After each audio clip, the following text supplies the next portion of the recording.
Esselamu Aleyküm saygılı sevgili teleseyircilerimiz. Akşam şerifleriniz hayırlı olsun. Ramazan-ı Şerif mübarek olsun. Merhaba Ramazan programımıza hoş geldiniz. Hayırlı akşamlar saygılı seyircilerimiz. Ramazan ayının 8. günü. Allah kabul etsin deyip aytamız hepinizge hayırlı olsun ve bizim yayınımız başlamakta. Yayınımız canlı şekilde ekranlarda telefon numarası var. Bizden bağlanınız, öz fikirlerinizni, tavsiyelerinizni, suallerinizni bildiriniz. Ve bugünkü mevzumuzu aytmazdan evvel sevgili dostlar, dünenki telefonlar oldu ve onlar hakkında da ve esasen bu fitre meselesinde bugünkü hocamızdan da rica edeceğimiz ki onu biraz daha açıklayıp da öyle bir düşünceler olmasın inşallah. Bugün mevzumuz Ramazan Kur'an ayıdır. Bu mevzu bizim bugünkü esas mevzumuzdur ve onun etrafında diğer meselelerde konuşacağız. Ve bu mevzunu açıklamak için ve hem bizim hem sizin suallarınızga cevap vermek için stüdyamızga bugün Azovska Qalay İslam İlimleri Medresesi'nin müdürü Edem Hoca Lümanov'nu davet ettik. Edem Hoca, hoş geldiniz. Hoş geldiniz hocam. Sağ olun. Hoş bulduk. Allah razı olsun. Size de, ailenize de, sevdiklerinizle beraber, elbette ki sevdikleriniz bütün halkımız ümmettir. Ailenizle beraber hepsine Ramazan Şerif mübarek olsun. Allah razı olsun cümlemizge. Baştan diyeyim, böyle Ramazan sohbeti yapmak için, Ramazan keyfini, neşesini bizden paylaşmaya geldiğiniz için çoktan çok teşekkür. Hocam öyleyse geliniz böyle yapayık. Ramazan-ı Şerif içindeyik. Ramazan Kur'an ayıdır. Ama kıskadan sizin gönlünüzde olan Ramazan'ı açıklamak istediğiniz sözler vardır. Ondan giderseniz daha güzel olur hocam. Bismillahirrahmanirrahim. Evvela sizlerge de teşekkürümü bildirmek isteyeyim. Bu güzel stüdyaga, bu mübarek saatler içerisinde beraber olmak için bizni davet ettiğiniz için sizge teşekkür ederim. Seve seve hocam. Allah razı olsun. Evvela Ramazan. Ramazan hakkında bizler söz yürütkenimiz vakit aklımızga neler kele acaba? Ramazan ayı, Ramazan orazası, Ramazan bayramı deyimiz ama İftar, teravih belki. Evet, Ramazan sözünün manasını acaba bilemiz mi, yok mu deyip düşündüm ve bunu açıklamaya gerek duydum. İnşallah paylaşmak isteyeyim. Bilgenler vardır ama bilmeyenler için belki bir malumat. Bilenler müstehkemler, bilmeyenler öğrenir. Evet, inşallah. Edem Hoca, şimdi lafınızı bölmek mecburumuz. Seyircimiz telefon etti, kabul ettik. Alo buyurunuz. Selamun Aleyküm. Aleyküm selam. Ramazan ayınız hayırlı olsun.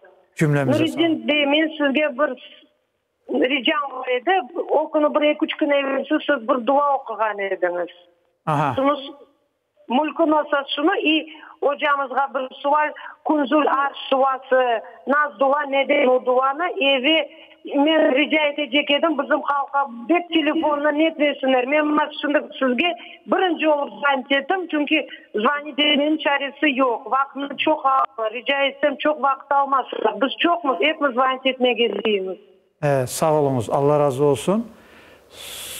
Sual oldu mu ben? Tamam. Çok teşekkür.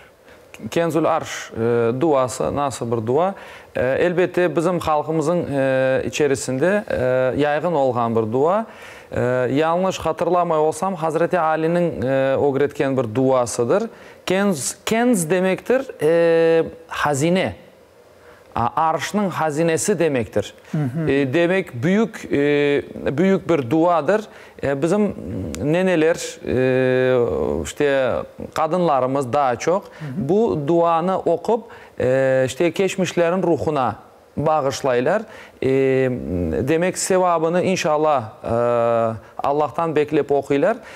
Ama bir şeyini hatırlatmak isteyeyim bu Kenzul Arş duasının bağlı. Kur'an yerini tutmaz.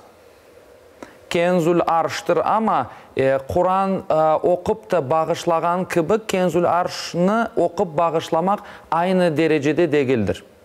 Evet. Yani Kur'an hatmı demek istegenim.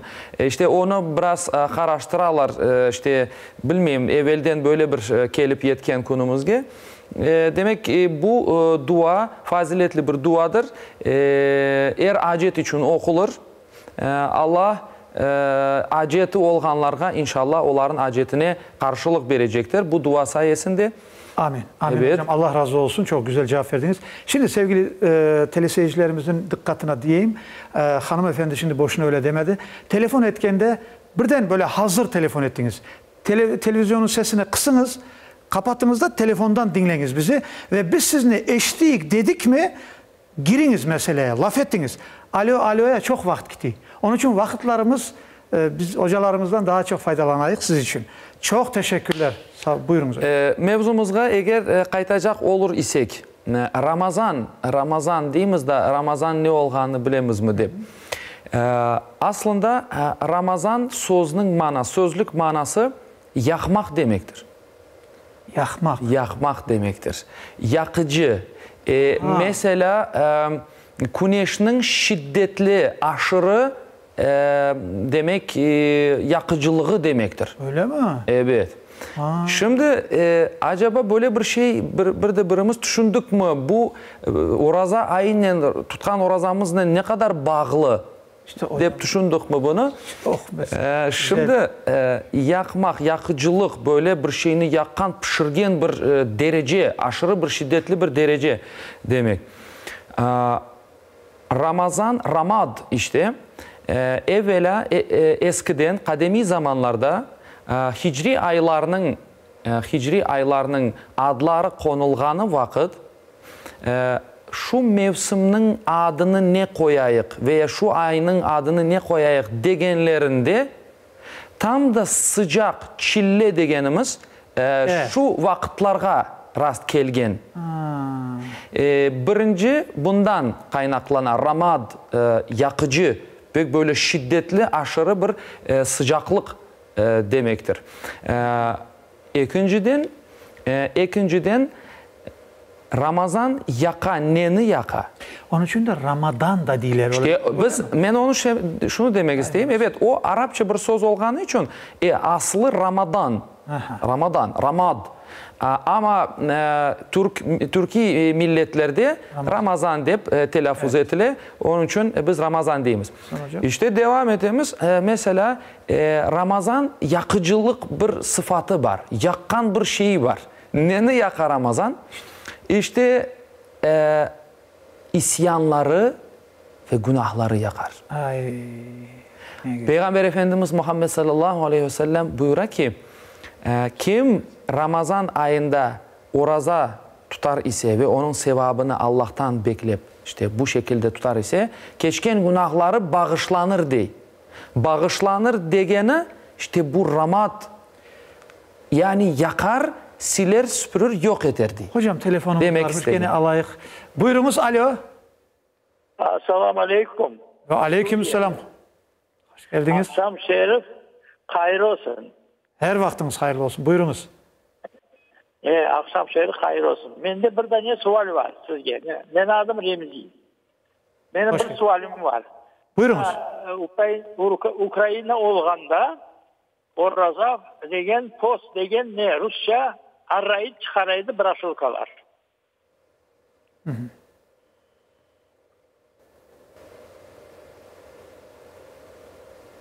Kesildi galiba. Tamam devam hocam kesildi. Şimdi biz anlayamadık suali de onun için buyurunuz hocam. Evet. Bir manası da maddi ve manevi bir şekilde onu açıklayımız Ramazan sözünü. Bir manası da Ramazan ayında kalplerinin bu sıcaklıktan, bu manevi sıcaklıktan tesirlenmesi. Nasıl işte bir çölde, bir sahrada kızdırıcı bir güneş nasıl yaka ise ve insan ondan nasıl tesirlene ise işte ramat dediğimiz yakıcılıktan nasıl tesirlene ise işte kalpler de bu ayda yapılgan hayır ve hasenatlardan yani yapılgan hayır ve hasenatlardan o kadar tesirlene, kalpler ve yürekler yana, aşkla yana. Onun için böyle bir teleseyircilerimizle paylaşmak istedim böyle Ramazan'ın sözlük manasını. Evet, Ramazan Kur'an ayı. Esas mevzumuz bu, anlağanım gibi ve bilgenim gibi. Evet. Şimdi Kur'an bu ayda engeni için Kur'an ayı esas degenler. Onun için diler ya. Kur'an evet. Ramazan'da indi. Bu ayda başladı yani. Bunun delili, bunun işte ispatı Allahu Teala'nın Kur'an'daki aytkan sözüdür, ayetidir. İnna enzelnahu fi leyletil kadr. Şüphesiz biz onu Kadir gecesinde indirdik. Başka bir ayette Allahu Teala diyor: "Şehru Ramazanellezî unzile fihil Kur'an." Ramazan ayı diyor, öyle bir aydır ki o ayda Kur'an engendir. Kur'an engendir. Unzile fihil Kur'an. Nasıl bir şekilde endi? Sıfat olarak nasıl bir, ne için endi? Devam eti ayet-i kerime. Huden linnâsi ve beyinatin minel huda vel furkan. Yani yol gösterici. Bizge hidayet yolunu göstergen bir kitap olarak endi Ramazan ayında. Ve fark ettirici, yanlışını doğrudan, yani beyazını karadan ayırt etken bir kitap olarak bizlerge endi Kur'an-ı Kerim. İşte bu ayının bereketi işte bu ayda Kur'an-ı Kerim'in enmesinden sebeptir. Müslümanın hayatında bu büyük bir emniyet taşır. Elbette. Ve Allahu Teala şu ayetin devamında ne diyor? Kim şu ayga kavuşkan olsa فَمَنْ شَهِدَ مِنْكُمُ الشَّهْرَ فَلْيَسُمْ. Kim bu ayga yetişken olsa, erişken olsa o razasını tutsun diye. O razasını tutsun. Kardeşim, o razasını tutsun. Bu Allahu Teala'nın emridir. Bizim için emir etilgen bir ibadettir. Bizim onu taşlamağa hakkımız yoktur. Onun için biz dinimizni o razasız tuşunup olamayız. Bu bizim olmazsa olmamızdır, şartlarımızdır. Evet. Çok sağ olunuz cevabınız için Edim Hoca. Ve eğer yayınımızda biz viktorina hakkında ilan etmemiz, çünkü bu yayınlar her gün hazırlanma oldukça meraklı olmak için ve bu viktorina bölümümüz dini idaremizin ile işbirlik ile bağlı ve hediyeler de dini idaremiz beri. Kelgen Hoca bu suallerini seslendiriyor. Buyurunuz, bugün siz o sualınızı seslendirin. Evet, vatandaşlarımızga, dindaşlarımızga bugünkü sualimiz kolay bir sual olacaktır. Sevgili Peygamberimizin Muhammed sallallahu aleyhi ve sellemin anasının ve babasının adları nedir? Adları nedir diye bu şekilde sorayımız. İnşallah vatandaşlar bilgenler olsa. Peygamber Efendimizin ana babasının adı nedir? Ana babasının adı nedir? Sallallahu aleyhi ve sellem. Bu sual ekrana çıktı. Saygılı seyircilerimiz gördünüz. Sizin cevaplarınızı bekleyimiz. Şimdi pek az vakit iftarga kadar, ezanga kadar kaldı. Bugün saat 19'dan 59 dakika geçkendi. Biz hazırlanamız ve sonra mutlaka sohbetimiz devam edecek. Ezan vakti geldi.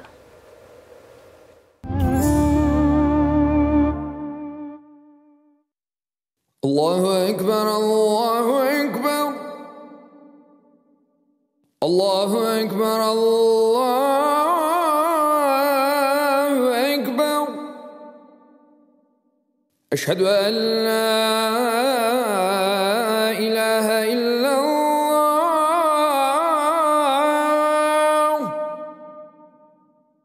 Eşhedü en la ilahe illallah.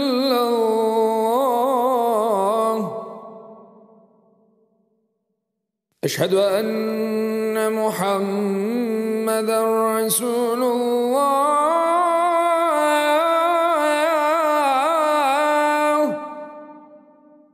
Eşhedü enne Muhammeden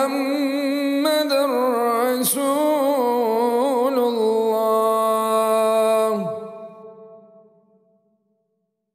حي على الصلاة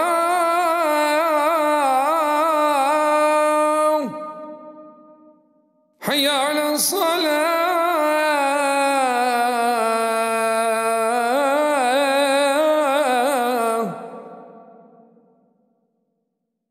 حي على الفلاح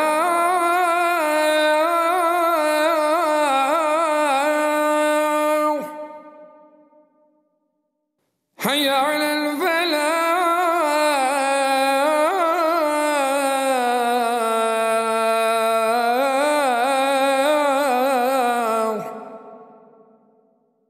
الله أكبر الله أكبر لا إله إلا الله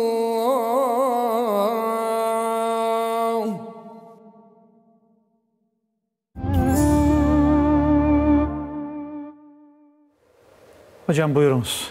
Duası. Amin. Bismillahirrahmanirrahim. Allahümme leke sumna ve bike amenna ve aleyke tevekkelna ve ala rızkike iftarna ve savmil gadi min şehri ramadana neveyna faghfir lana ma qaddamna ve ma akharna. İlahi ya Rabbi. Senin için oraza tuttuk.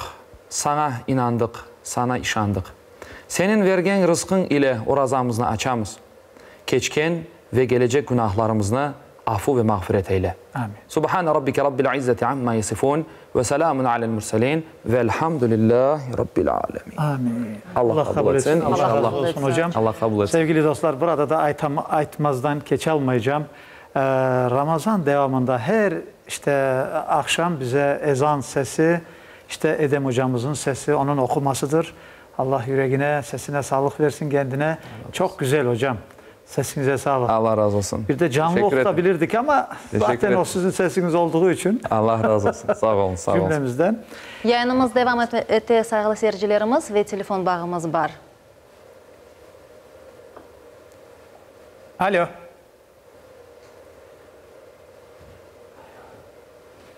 Alo. Alo, selam. Buyurunuz. Aleykümselam. İslam Terek rayonundan zam yapayım. Yaxşı yapaysınız Alo. ağam. Çok güzel yapaysınız. Buyurunuz. Orada akşamınız hayırlı olsun. Allah razı olsun. Sağ olun sizge de hepimize. Buyurunuz. Allah kabul etsin oradan. Buyurun. Yani sualınıza cevap verecek oyun. Buyurunuz işte. Sualınız Peygamberin babasının adı Abdullah'ydı. Anasının adı Yemine. Aferin. Maşallah, maşallah. Demek pek kolay bir sual soradık vatandaşlarımızga. Maşallah, anasının adı Emine, Arapça Amine. Amine. Evet, bizde bizim Türk dünyasının telaffuzunda Emine dep aytılar. Aslında aynıdır. Problema yok. Babasının adı da Abdullah'tır. Güzel. Doğru. Güzel. Tebrik ederim. Adınızı aytınız? Adınız neydi? Adım Talip. Halit. Çok sağ Cümeyli olun. koyundan Cümeyli koyundan Talip. Salih. Talip. Da bir kere hayırlı olsun, doğru cevap verdiniz ve bunda hediyeler sizin olacak. Bizim hadimimizge telefon numaranızı bildiriniz, o sizge anlatır. Edem Hoca. Demek bizim hediyelerimiz en güzel ve en büyük hediye kitaptır. Evet, Kitaptır. doğru. Elbette kitapların en büyüğü Kur'an'dır. Ama bugün bizim galibi kazangan vatandaşımızga hediye edeceğimiz kitap Muhammed Peygamberimizin anlatkan efali mükellefin, yani Müslümanın gündelik hayatını anlatkan kural kaideler. Aydar Hoca İsmailov'un eserleri bunlar ve saire kitaplarımız İslam tarihi kitabı var ve bizim yolbaşçımız olan İsmail Gasprinski konferensiyasından evet alıngan marzular, cıyntılar inşallah verilecektir. Bu taraftan da bizim Müslümanların dini idaresinin mecmuası Hikmet Çoxrağı, İstoçnik Mudrosti, kısmet olsa bunlar da hediye olarak ketecektir ve bir imsakiye Ramazan. Merşepe de var hocam burada ne güzel böyle. Merşepe de var buna güzel, evet tamgalı böyle bizim muğurumuz var, Kırım Muhtiyat'ın muğuru ve güzel bir cami resmi var. İnşallah hayırlı, mübarek olsun. Hayırlı olsun inşallah. Hocam evet. burasında aytayak işte bizi Ramazan boyunca bizden işte Lebo markası işte iş adamları bizden beraberler. Allah razı olsun. Sizden de onlardan da işte kahve iç işte sohbetini yap derler ya. Evet Allah razı olsun. Sevgili dostlar burası da aytayım. Gönlü hoş insan için bir fincan kahvenin 40 yıl hatırı varmış. Ama gönlü hoş olmayan insan ne o kahveyi ne de 40 yılı tanırmış. Onun için Allah cümlemize gönül hoşluğu versin. Amin. Gerçekten de küçük iyiliğin bile 40 yıl hatırı var demek isteği burada. Gönül hoş insanlar her zaman iyiliği unutmaz. Allah iyilik versin cümlemize. Borazabımızda inşallah. Buyurun. Çok sağ olunuz ve saygılı seyircilerimiz bugünkü mevzunun bağlı olan levha var. Geliniz o levhanın nöbeti geldi ve beraber seyredeyik.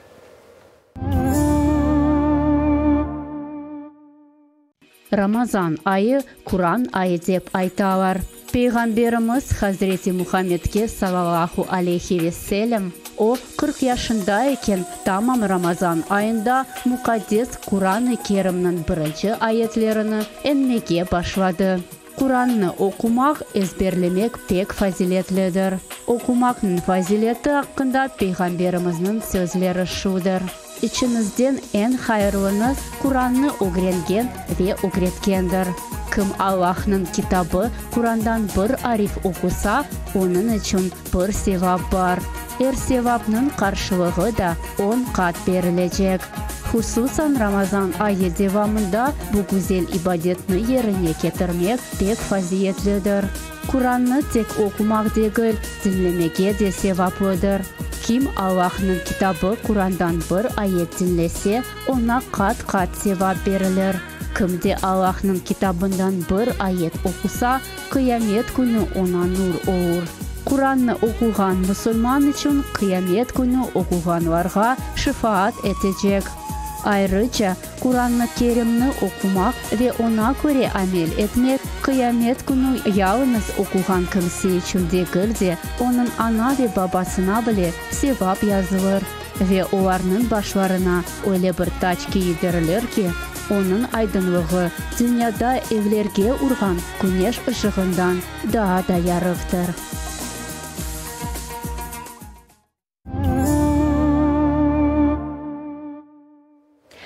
Levhаны hazırlagan muhbirlerimizge, rejissörlerimizge teşekkürler bildiremiz. Saygılı dostlar, endi şimdi sofra etrafındasınız, yakınlarınızla, aile azalarınızla. Afiyet olsun, sofranızda, evinizde daima bol bereket olsun. Bizim soframızda dülber donatılgan, men qayd etmek isteyim ki, bizim sponsorlarımızdan biri Vostochny Buket şark tatılıklarını işlep çıkargan şirket ve tüken. Bu tüken Ahmedcik şehrinde Avtomobilistov 2 adresi boyunca yerleşmekte. Taze, güzel, böyle bir lezzetli Kırım ve şark tatılıkları. Teşekkürler bildiremiz. Çok çok teşekkürler sevgili dostlar. Şimdi hocamızdan biz biraz devam edeceğimiz de ve tüneyinki fitre ne için 250 ve nereden kaynaklı, nereden alıyor müftiyatımız o hafta laf edeceğimiz. Herkes eşitsin, dikkat bir yana olsun diye ben aselet onu anons yapayım şimdi de. Hocam devam edeyik biraz son girerik. Peygamberimizin ana babası hakkında soradık. Vatandaşlarımız eğer evet cevabını verdiler. Bu yerde Peygamber Efendimiz bilemiz kıyın bir yaşayış geçirdi. Balalıkta anasız ve babasız kaldı. Babasını korumedi bile. Doğmazdan o güne 1,5 yıl o güne babasız kaldı. Hocam canlı yayındayız. Telefonumuz var galiba.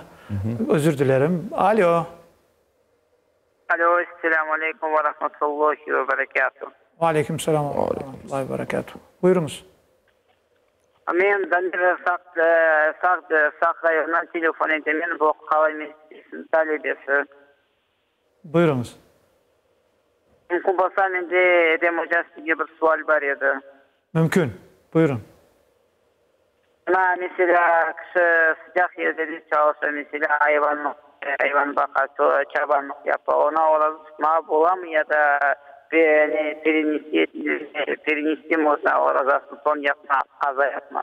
İşte ben Biraz anlayamadım. Nasıl hayvan baka dediniz? Orada ben de anlayamadım da.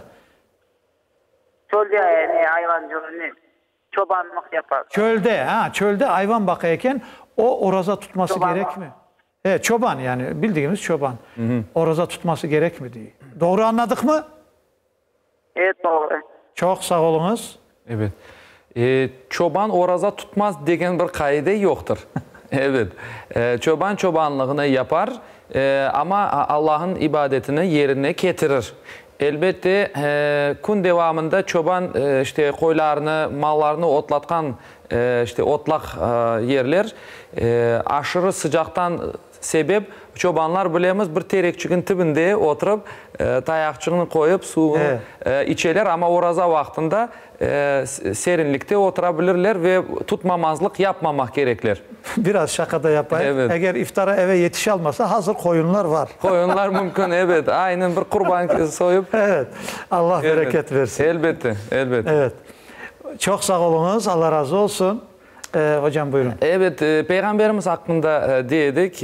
Anasız ve babasız bir hayat geçirdi desek yanlış olmaz. Çünkü babasını kormadı bile. Küçük yaşta anasız kaldı. Oksuz oldu bala. Ve Allahu Teala onu alemlerge rahmet olarak sayladı. İşte Peygamberimizin o kıyın yılları içerisinde onu terbiyelegen, onu esas terbiyesini vergen kat babası Abdülmuttalib'tir. Ve Peygamberimizin o yüce ahlakına erişmesi için karbabası da sebepçi olgandır. Temiz bir insan edi kendisi de.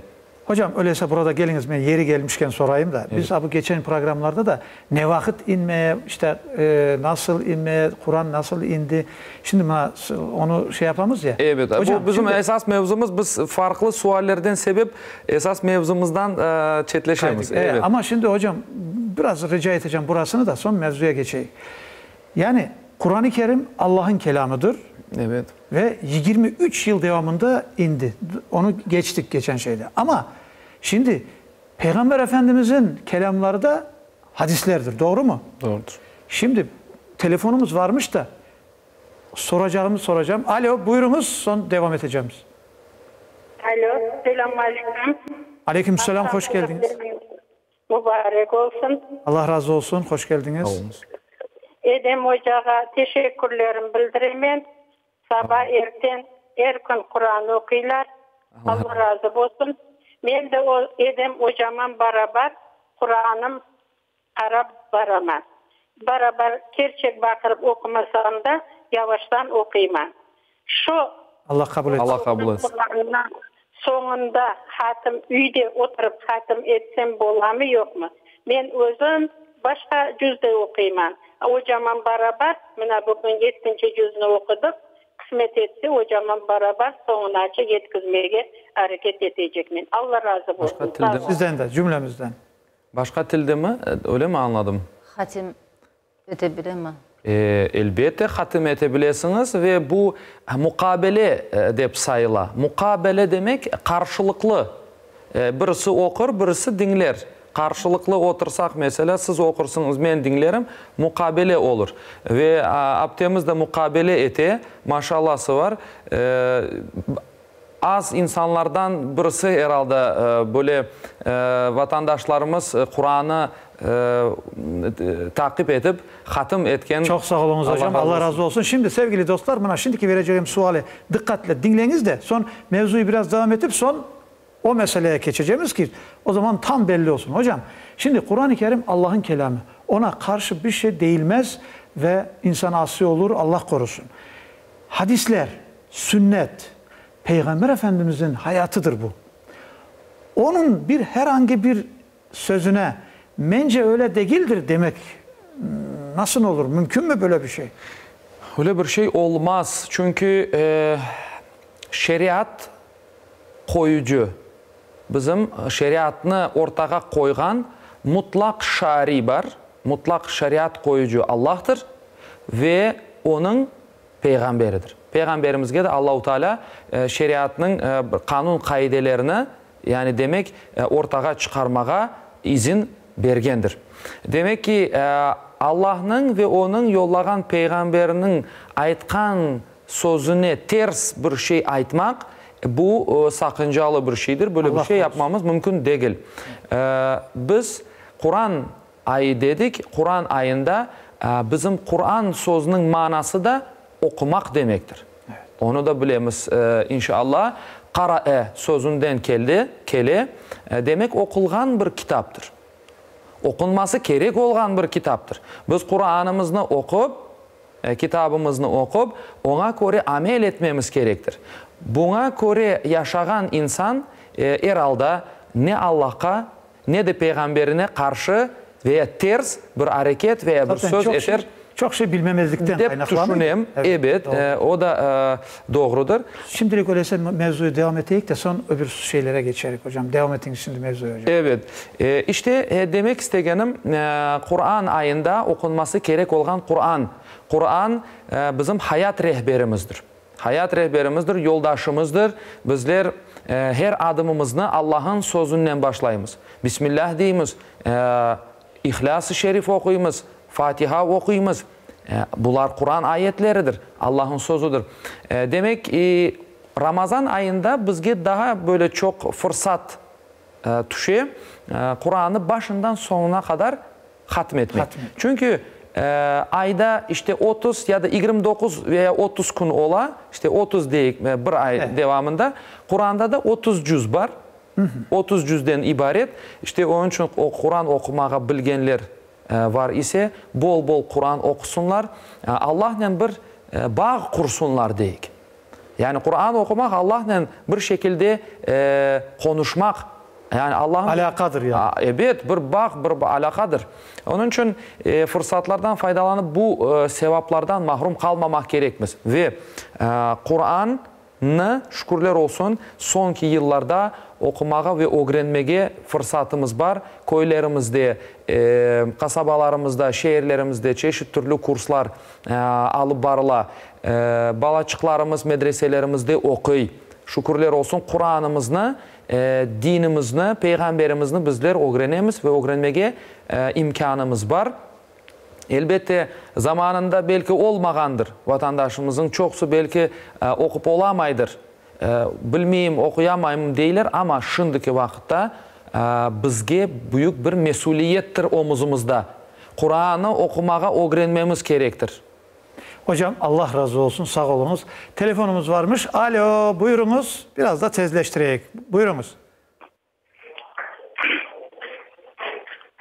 Alo. Buyurunuz. Selamünaleyküm. Aleykümselam. Aleykümselam. Hoş geldiniz. Adım Hüseyin, Vasiyet Koyun'dan. Selamlar. Hocamdan Allah razı olsun. Sabah dinleyik Kur'an. Allah razı olsun maşallah. Mevzusunu. Ben hocamdan bir şey soracaktım. Bu Peygamberimiz sallallahu aleyhi ve sellem ömründen Kur'an kunduz okuyayım, Rus dilinde, Arapçayı bilmesek. Soracağım hocam, buna Peygamberimizde 4 apay olgan.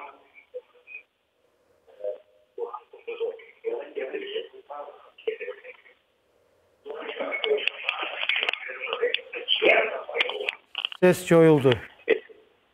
Buna kaynana, bizler buna ağam 4 apay oldu, Ağa, ondan sonra eşitmedim. Telefona çok yakın durmanız. Sesiniz çok yakın geliydi. 4 apayı olgan dediniz, sonra eşitmedik bir şey. Orasını tekrarlanız. Aytacağım. Alo. Eşitemiz, buyurunuz. Buna kaynana değil de kaynana. Buna kaynana hakkında bir söz men okuganım yok. Buna aytmaz diyeyim. Ana baba adamda birden eder. Kaynanaga, kaynataga ana baba demege olan ya da siz diyeceğimiz. Tamam. Çok sağ olunuz hocam. Bakınız şimdi hocam bir şey aytayım.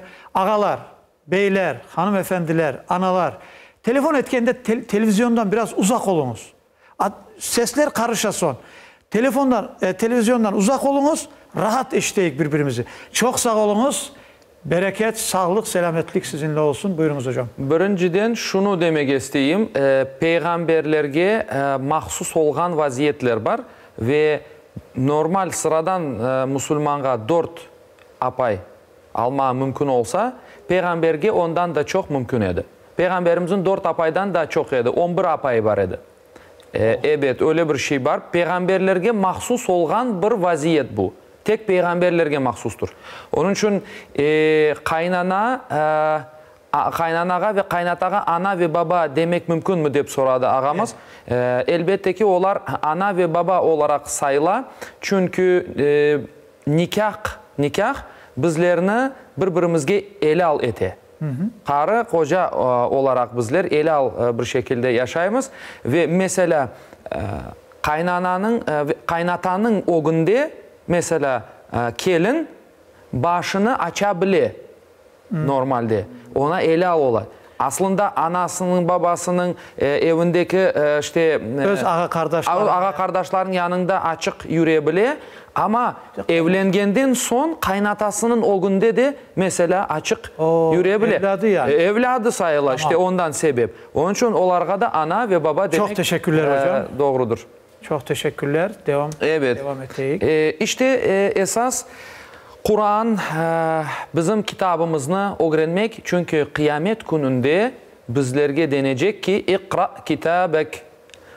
Kitabını oku. Melekler yazgan bu bütün malumatlarını, bizim hareketlerimizni, aytkan sözlerimizni bizim ogumuzga çıkaracaklar. Ve Kur'an-ı Kerim'den eğer bizler faydalanmasak, doğru malumatlarını öğrenmesek, doğru hareketlerde ve Allah'ın rızasına uygun bir şekilde hareket edip olalmamız. Onun için Kur'an-ı Kerim'imizni öğrenemiz ve başkalarına da inşallah öğretemiz. Hocam bir şey soracağım. Kur'an-ı Kerim bütün hatalardan korunmuştur diyor. Evet. Bunu bir anlatır mısınız ek sözünü? Çünkü Allah'ın sözü olganı için herhangi bir hatasının olması mümkün değildir. Evet. Çünkü eğer bir hata, Kur'an'da hata vardır deyip düşünsek, Allah'ını sınırlandırgan olurmuz. Yani bir Allah'a bir acziyet, yani eksiklik atıf etken olurmuz. Yani Allah bir şeyini kaçırgan, Allah bir şeyini yapamagan ve Allah bir şeyini düşünemegen deyip Allah saklasın, haşa ve ala biz böyle bir şeyini düşünmemiz mümkün değil. Şüphesiz ona inanacaksın, evet, kabul edeceksin. Elbette. Şimdi hocam izninizle geliniz tüneyinki bir meseleyi aytayık. Şimdi vakti geldi sevgili dostlar. Telefon bağımız var, kabul edeyik. Alo. Alo. Alo. Buyurunuz. Selamun aleyküm. Ve aleyküm selam. Şerefli mübarek olsun. Ben Kurman'dan Tayyir. Tayyir efendi. Buyurunuz. Buyurunuz. Hoş geldiniz. Sağ olun. Sağ olun. Allah hayırlı etsin. Orada ayı. Allah kısmet etsin. Bayramda camilerde konuşmaya. Amin. Birinci sualım benim. Kırım'da ne var? Özbek. Ne manadan Özbek? Birinci sual. İkincisi Kur'an alganda uç kere yapıp manlayına koymak gerek. Öyle vakit göresin televizyonda bir kere koyarlar. Nasıl doğru ola? Kur'an alganda. Bunu anlatsanız neyle? Tayyir ağam, birinci sualını da ikinci sualını da den bir tekrarlanız da biraz karışa ses de anlayamadık. Tekrar aytınız sualleri. Birincisi. Birincisi gelecek orada ay Allah hayırlı etsin. İkincisi evet. Kırım'da cami var. Eski Kırım'da. Aha. Özbek camisi. Ne manadan Özbek? Ne manadan? Da ikincisi var. Öyle Kur'an'ı alganda Bismillah deyip 3 kere opeyler evezden öyle koruyacak. Yani şimdi öyle ekranda koyamaz. Kur'an alırlar bir kere opeyler başlaylar açık okumaya. Ben onu anlamaya istedim. Çok sağ olunuz. Allah razı olsun. Bütün soy soplara, hurmana selam saygılarımız olsun. Ramazan mübarek olsun. Hocam buyurunuz. Özbek Camii'ne. O Özbek Camii'nin adı işte Özbek. Han Özbek'nin işte inşa etken camisi olğanı için onun adına kurulgan bir cami. Belki de hocam milleti Özbek miydi diye düşünenler de olabilir. Yok, Han Özbek. Çünkü özüne bek, Özbek bu manadan geliyor. Evet, o Han Özbek olğanı için adı. Evet, onun adına uygun bir şekilde caminin adı da bu şekilde olup geçken tarihte. İkinci sual Kur'an alanda evet. Kur'an'ı alganda opup 3 kere opeydiler. Evvel 3 kere Bismillah derdiler ya Bismillahirrahmanirrahim. Şimdi alalar bir kere öpüp açalar dedi. Nasıl doğru? O adetten kaynaklangan bir şeydir. Mesela 3 kere öpmek esas olgan Kur'an'a nispeten olgan saygını göstermektir. Bir kere öpersin, 3 kere öpersin daha da güzeldir. Ama onun bir prensipiyel bir tarafı yoktur. İllaki 3 kere öpülecek. Teşekkürler. Bir de bilirsiniz mi Kur'an-ı Kerim'i alan insan kendi işitecek kadar Bismillahirrahmanirrahim der.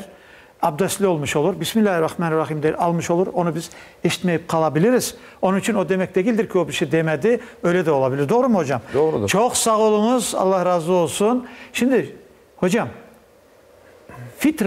fitra parasını 250 olarak ihtiyaç sahiplerine veriniz dedik.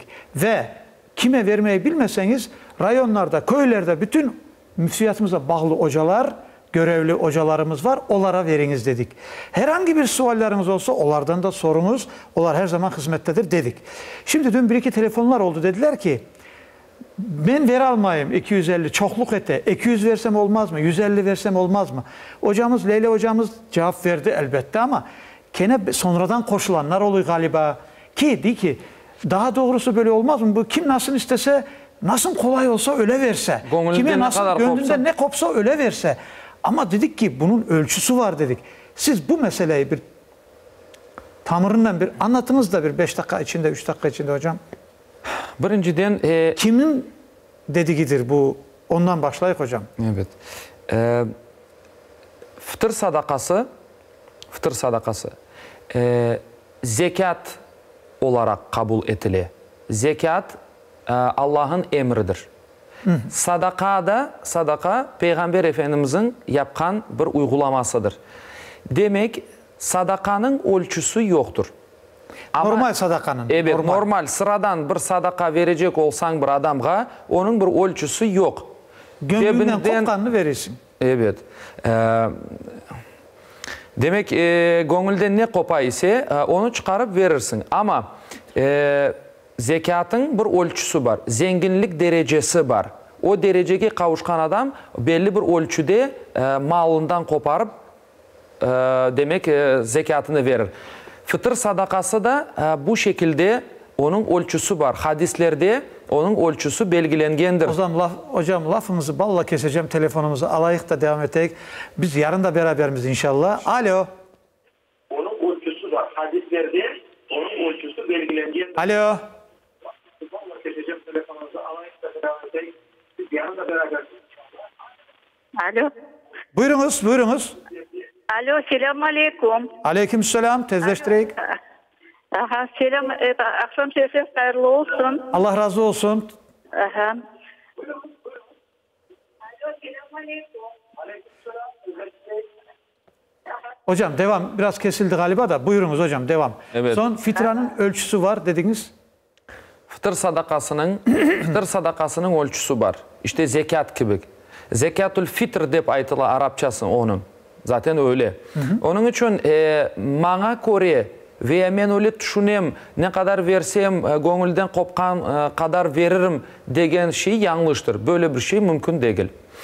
Fıtır sadakasının ölçüsü Peygamberimizin zamanında mesela bir sa, yani 3 kilogramga yakın bir ölçü Arapça bir ölçü kademi zamanlarda mesela hurmadan verileydi, arpadan verileydi, kuru üzümden verileydi mesela. Şunu ince bir noktası var. Onu ben anlatmak isteyeyim. Mesela biz bugün bazarda hurmanın fiyatını bilemiz mesela. Da 200 ruble kilosu. Bir sağ 3 kiloga yakın, 3 kilo deyik ona.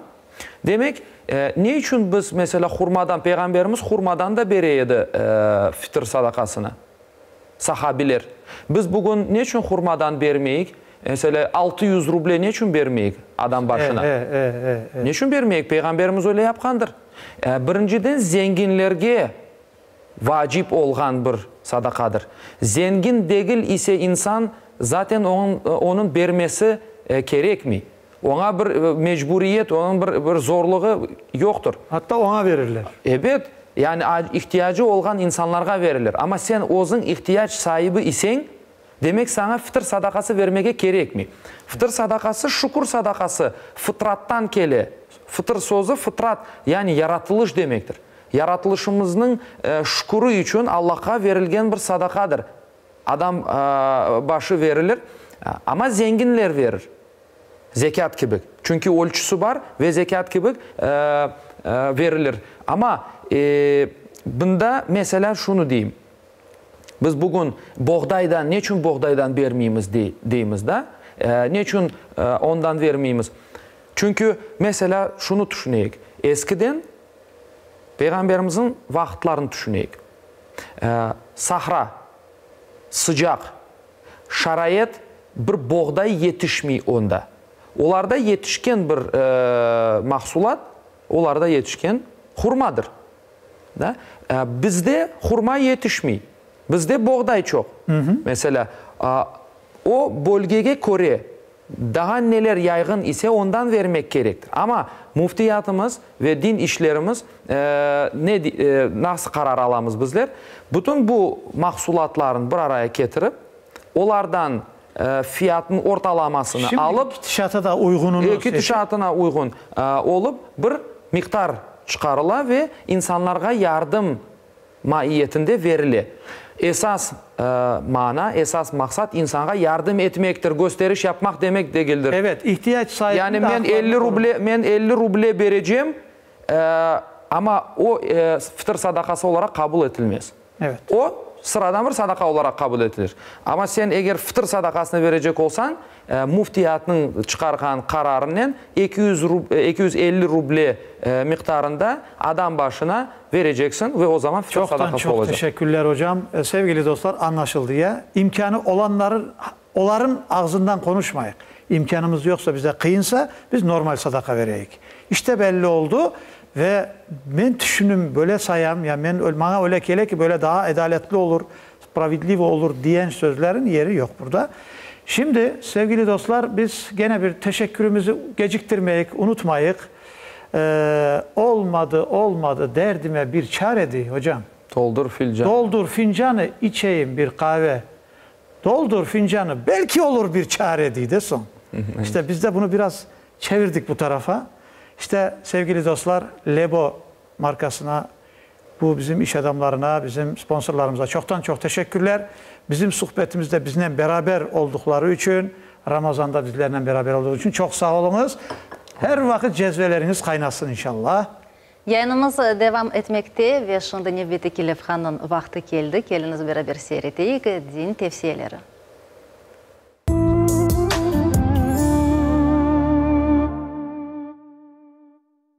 Selam aleykum saygılı dostlarımız. Bu rubrikamızda biz sizge Fatiha suresinin faziletini anlatmağa isteyimiz. İbn Said radallahu anh anlatar. Bir keresi men camide namaz kılganım vakit Peygamberimiz sallallahu aleyhi ve sellem meni çağırdı. Men onun çağıruvuna cevap vermeyip namazımını devam ettim. Namazımını kılıp bitirgenimden son sevgili Peygamberinin yanına geldim ve namazımını kılganım için biraz geç kalganımını anlattım. Peygamberimiz ise Allah sizge onun ve menin çağıruvuma cevap vereceğinizni aytmadı mı? Dep soradı. Sonra ise şunu koştu. Dikkat et, şimdi camiden çıkmazdan evvel men sana Kur'an'ın en ustun ve faziletli suresini öğreteceğim. Bu surenin adı Fatiha, namazının her bir rekatında okulgan suredir. Bu surege benzegen bir şey yoktur. Abu Süleyman radallahu anh anlata ki, bir keresinde Peygamberimizin sahabeleri yerge bir hastalığı sebebinden düşken adamga Fatiha suresini okuganlarını anlattı. Bu olganlarından soň şu adam aman şifasını tapıp iyileşti. Peygamberimiz ise El-Fatiha suresi er hastalıkka devadır dep aytdı. Abdülmalik radallahu anh anlata ki, Peygamberimiz sallallahu aleyhi ve sellem şunu aytdı. El-Fatiha suresinde şifa bardır ve şunu koştu. Eğer seni rahatsızlagan bir hastalık olsa, Kur'an'ın temeli olgan El-Fatiha suresini oku. Böylelikle Fatiha suresinin faziletine say bitmez. O gerçekten de Allah katında pek üstün ve faziletli bir suredir.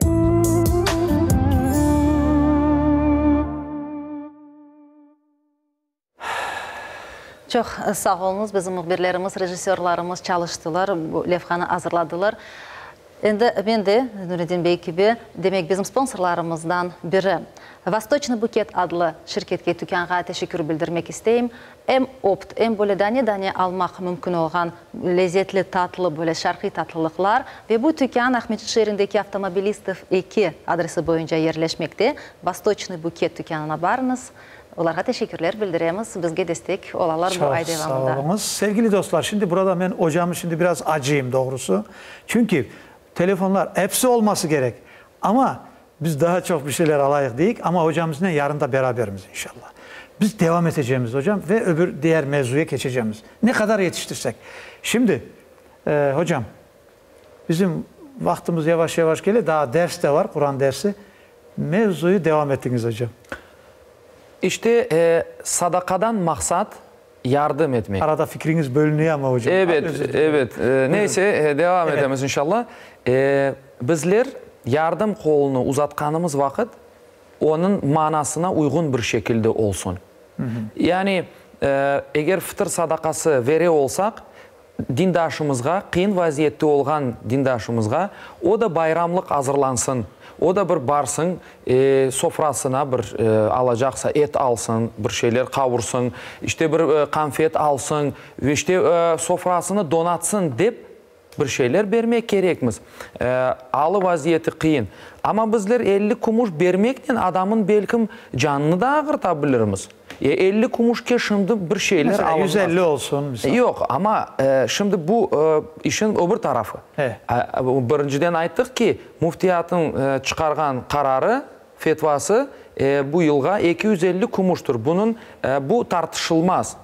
Bu bütün hadislerini göz önünde tutup dini bir karar olarak çıkandır ortağa. Evet. Vatandaşlarımızın bu kararga uymasını tavsiye ettim. Çünkü bu böyle bir havadan alınmagan bir karardır. Elbette. Ve yerindedir inşallah. Onun için buna boysunup sadakalarımızı gerekli bir şekilde bereyik.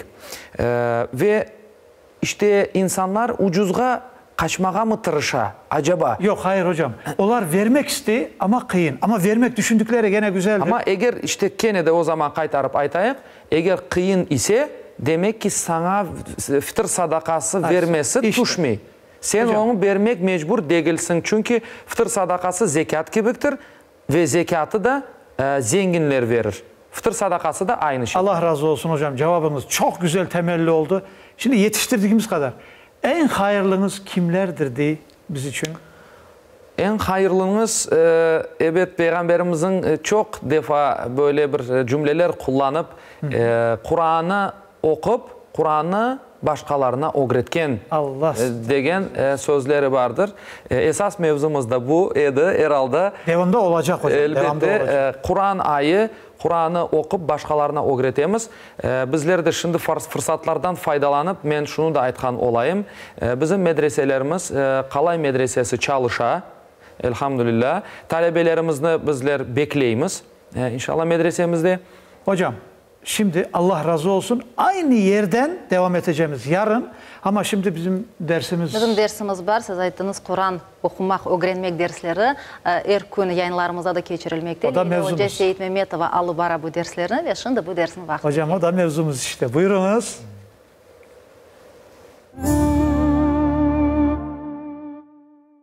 Sizni Kur'an'a öğreneyim rubrikada selamlayımız ve bugün inşallah biz 8.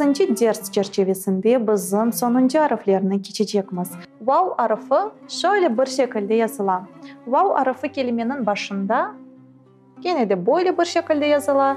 Kelimenin ortasında böyle ve kelimenin sonunda böyle bir şekilde yazılır. Yani kelimenin başında ve ortasında o evvelki ve sonraki harflerle bağlanmay. Sadece evvelki olğan harfinin kelimenin sonunda bağlanır.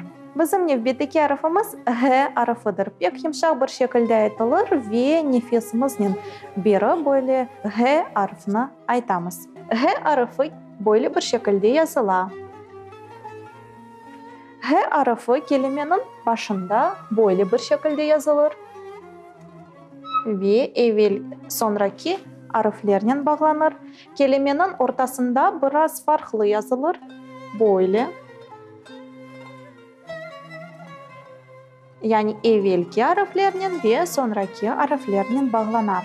Ve kelimenin sonunda gene de farklı bir şekilde yazılır. Böyle bir şekilde yazılır. Bazı vakitlarda böyle bir şekilde görebilirsiniz. Yani H harfinin yazılış şekilleri pek farklıdır. Bu 4 şekillerini hatırlamak ve bilmek gerekmez. Lam elif harfi evvelden geçkenimiz lam ve elif harflerden ibarettir. Böylelikle birlikte lam elif yani bir harfini yaparlar. Lam elif kelimenin başında böyle bir şekilde yazılır. Kelimenin ortasında yani evvelki harfle bağlanıp böyle bir şekilde yazılan ve kelimenin sonunda gene de evvelki harflerle bağlanan ve böyle bir şekilde yazılan. Bazı alimler bu lam elif harfini bir yanı harf diye bile aytmaylar. Böylelikle Arap alifbesinin 29. harfi lam eliftir.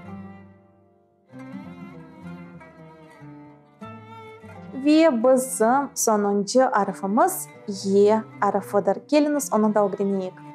Y harfi iki satırın üstünde yazılıp böyle bir şekilde yazılan. İki noktasının beraber.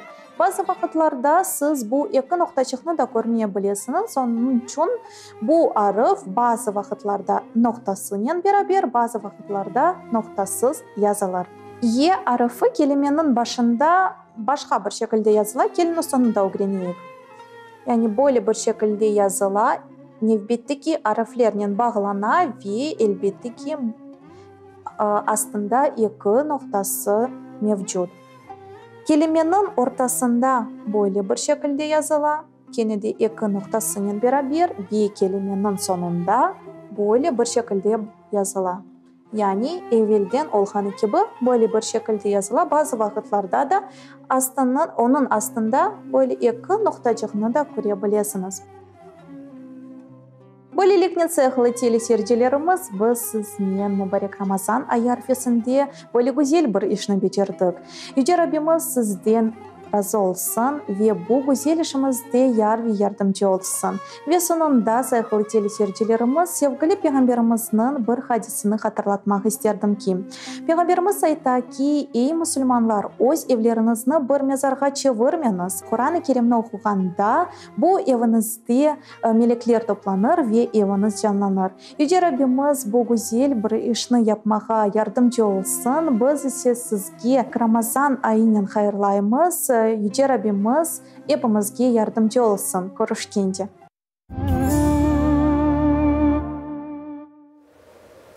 Leyla hocamızga büyükten büyük teşekkürler bildiremiz. Saygılı dostlar, bugünkü yayınımız da endi sonuna yakınlaşmakta.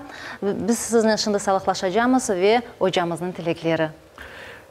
Vatandaşlarımızga teşekkür etim. Bu efirlerini bakkanları, dinleyenleri için, sual soraganları için, birlik beraberlikte olganımız için, bu kıyın günlerde.